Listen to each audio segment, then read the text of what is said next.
In this edition of reShape 333, I want to give to you part one of 3 parts. In fact, this is a 3-part 333.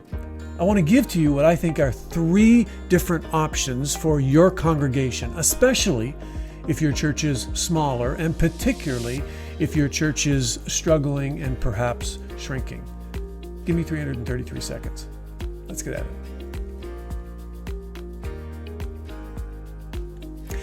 I don't have to tell you that the church landscape has dramatically changed and that the last number of years has accelerated that so significantly for smaller churches that many of those churches are now being forced to consider a very new reality. For many now, it's not how do we thrive in our community, but for many it's how are we going to survive in our neighborhood since our numbers have decreased somewhat and our revenue has dropped.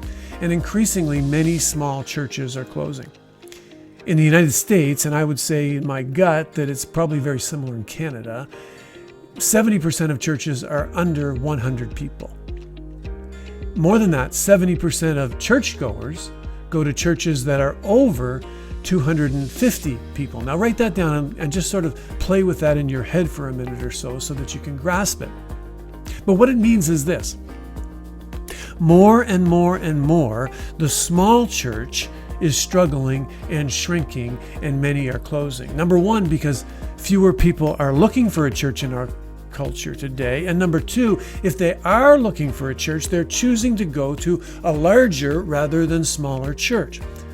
The good news is this. I believe there is hope, and I'm convinced that there are options. People are longing, in fact, for connection and friendship, and at its best, that's what the church is all about. So I see 3 different options. All 3 options require a deep level of commitment, and all 3 options require what I call a posture of kingdom desperation. That is, we will do whatever it takes for us to become the church that God is calling us to be in our community. It's a recognition that it's not about me, and a recognition that it's all about Him, building His church in the place where He has placed us. If you have that level of commitment in your church and you have that desperation posture, then keep listening. I want to give you some options. Today, I want to give to you option number 1. And the first option, I want to call it, is refocused mission. Refocused mission. To successfully embrace this option, you need the commitment, you need the desperation posture, but you also need to be able to put together a small team of leaders, probably 4 to 7 people who share a vision to replant your congregation. You're going to build a brand new dream team.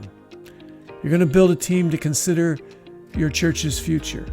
Refocused mission is really about the replanting of your congregation. The team, once you have it assembled, will enter into a 6-month discovery process where you will define laser-sharp current reality in your church, where you will uncover neighborhood and community needs with real clarity, and then you'll develop a strategy to achieve this new God dream for your church. This option is all about uncovering refocused mission. It requires imagination, and at the very least, it requires a willingness on the part of your congregation to land on something possibly very different than what you're currently doing, and perhaps entering into maybe even a new experiment to try something new. The most important step in this option is the building of a new, strong team. Great team, great results. Weak team, probably weak results. If your church can build a team, I think at this point, this is probably the best option of you out of the 3 options. If you can't build a team, then the next 2 options will be coming in a couple of weeks. But if refocused mission and option number 1 perks your interest a little bit, then message me. I have a process called Unstuck that will lead you all the way from the beginning through to the end. The link to Unstuck is in the description. You can click on it there and take an initial look at it, and then I'd love to chat with you. And don't pause yet. Don't click away yet. There's a few questions that are coming up on your screen for you to consider. Let's have a conversation.